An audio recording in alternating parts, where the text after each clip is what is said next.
Qaboni oldilariga nafaqat botoks olib migrenimni davoladim. Hozir ko'zlarimni ham mana ko'ryapsizlar. Bu dog' holati, postli holatini ham обязательно ko'ringlar, chunki Marhaboni qo'llari gul.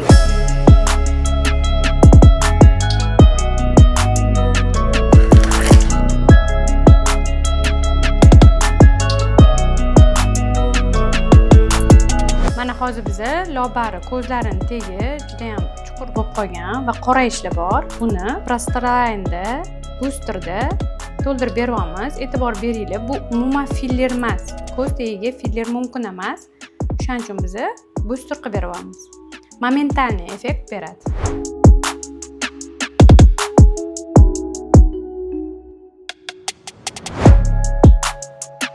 Qizlarjonlar, hozir ko'zimni tagiga booster qildik, ya'ni ko'zdagi chuqurlarni momentalniy bekitish protsedurasini qildik. Hozir sizlar bilan birgalikda ko'ramiz, hali oynaga qaraganim yo'q.